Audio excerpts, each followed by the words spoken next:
전 세계 코로나19 누적 확진자 수가 이제 2억 명을 돌파했습니다. 기존의 바이러스보다 전파력이 강한 델타 변이 바이러스의 위세가 갈수록 강해지고 있는데 어떤 대비가 필요할지 전문가의 의견 들어보도록 하겠습니다. 이재갑 한림대 강남성심병원 감염내과 교수가 나와 계십니다. 어서 오십시오, 교수님. 네, 안녕하세요. 1,700명대가 나와서 깜짝 놀랐는데 오후 6시 오늘 상황도 보니까 내일도 그렇게 될 것 같지 않습니까? 어떻습니까? 네, 확진자가 계속 이제 좀 많은 양상이어서 이번 주에도 거의 1,500명 이상의 확진자들이 계속 나올 것 같습니다. 오늘도 지금 6시까지 1,475명 나오고 있는 상황이라서 일단은 내일도 아마 비슷한 수준 또는 더 많은 확진자가 나올 수도 있는 상황이어서 아마도 델타 변이에 의한 영향 때문에 그 전반적인 그런 코로나 확진자의 범위가 좀 더 높은 쪽에서 균형을 맞추고 있지 않나 생각이 듭니다. 네. 보면은 비수도권 쪽에서의 이제 감염자가 600명대로 이제 올라섰단 말이죠. 이렇게 되면은 4차 대유행은 이미 전국에 퍼져 있다 이렇게 봐야겠죠. 네, 그렇습니다. 일단 이미 수도권의 감염 양상이 일단 이번에 휴가철이라든지 이런 풍선 효과 때문에 이미 비수도권으로 갔고요. 비수도권이 확진자가 늘어나는 양상이 이제 휴가철이 끝나는 시점에 있어서는 수도권에 분명히 부담이 될 거여서 지금 같은 상황이 생각보다 꽤 오래 가지 않을까 이렇게 많은 전문가들이 예측을 하고 있습니다. 네.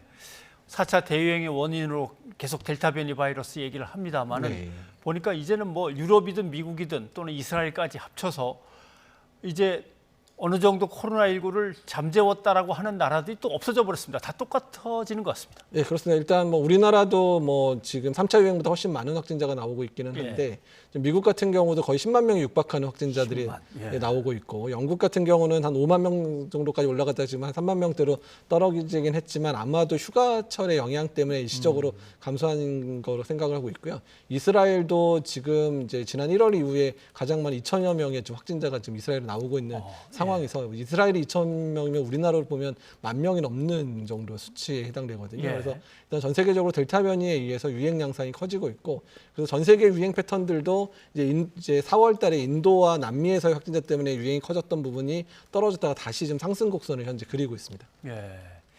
그래서 큰일 났어. 우리 이러다가 2,000명 되겠어라고 하면 또 외국 친구들은 2,000명 가지고 그렇게 호들갑을 떠냐 뭐 이런 식으로 얘기를 하긴 하는데 뭐 수치상으로 보면은 K 방역이 약간 우월한 건 좀 분명한 거는 같습니다. 원인은 뭐라고 보십니까? 그러니까 일단 K 방역의 가장 핵심적인 거는 어떤 뭐 기술이라든지 어떤 뭐 제도나 이런 것보다는 국민들의 어떤 참여가 이제 됐다는 부분인데요. 어떤 강제적인 조치가 없음에도 불구하고 사회적 거리두기 단계의 격상에 따라서 국민들이 자발적인 참여를 하고 질서 있게 참여했던 부분들이 상당히 영향을 끼치고 있고 또 예방접종과 관련된 부분에 있어서도 접종 거부자에 대한 그런 비율이 상당히 우리나라 낮거든요. 접종 처음에 이제 불안해서 안 맞았던 거지 내가 접종을 거부해서 안 맞았던 건 아니기 때문에 최근에 여러 가지 데이터들이 쌓이니까 예방접종에 잘 동참해주는 부분들도 일단 K방역에 어떤 국민들의 동참과 관련돼 있는 자발적 동참과 관련된 부분을 생각을 하고 있습니다. 네, 뭐 여자부에서 그런 얘기가 나왔습니다만 해보자 하면 또 함께 해보는 그런 분위기. 뭐 이런 게 이제 지치지 않고 계속 이어져야 되는데 그것도 걱정입니다. 그나저나 델타 이제 플러스도 국내에서 발견됐다는 얘기가 나왔습니다. 보고가 2건이 됐다고 이제 저희가 소식을 접했고 이렇게 되면은 또 다른 변이 계속 된다면 도대체 어떤 걸 대비해야 되는 겁니까? 그러니까 일단 이제 저희가 이제 이스라엘과 영국이 이제 백신 접종이 올라가면서 전반적으로 유행이 꺾이는 거를 보고 이제 백신만 어떻게 맞추면 끝나겠다고 생각을 했었던 부분이 이제는 변이들이 계속 나와서 유행들을 다시 만들 수 있다는 걸 깨달았기 때문에 이제는 백신만으로는 안 되고 백신 플러스 알파가 필요하다. 근데 이 알파라는 부분들이 사실 우리가 가장 잘했던 뭐 마스크 착용이라든지 사회적 거리두기라든지 이런 이제 비약물적인 방법들에 대한 인터벤션이거든요. 그래서 일단은 앞으로는 백신과 함께 우리가 그나마 계속 잘하고 있었던 방역의 수준들을 유행의 상황에 맞춰서 잘 유지해 나가는 이런 부분들이 계속 필요하다라고 생각하시면 될 것 같습니다. 그러니까 맨 처음에는 일단 치료제를 구해야 되는데 하다가 치료제가 어느 정도 이제 발견될 때는 백신만 나오면 어떻게든 되겠지 했으나 이제 백신이 나와도 역시 지켜야 할 것들도 많고 우리가 함께 참여할 것들이 상당히 많군요. 그러면 뭐 휴가철에 지금 계속 확산은 되고 있는데 거리두기를 이제 조정을 또 해야 되는데 네. 어떻게 되겠습니까?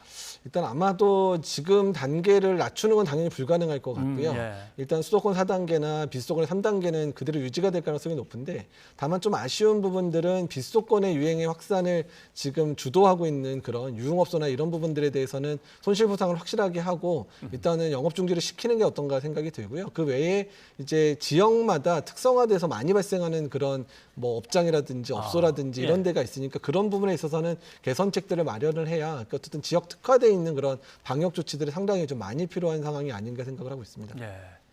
그러면 휴가철이 끝나면 다들 돌아와서 다시 수도권이 뻥 하고 터지면서 또 커지는 겁니까? 휴가철이 끝나면 전국적으로 번졌던 게 일단 좀 수그러드니까 이제 줄어드는 겁니까?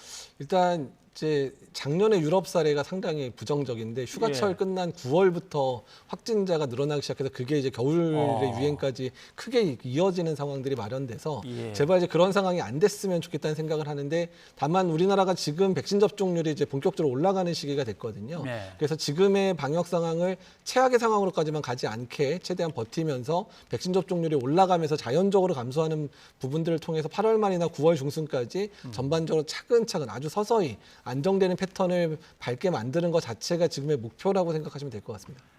알겠습니다. 예, 이재학 교수님 오늘 여기까지 듣겠습니다. 고맙습니다. 네, 감사합니다.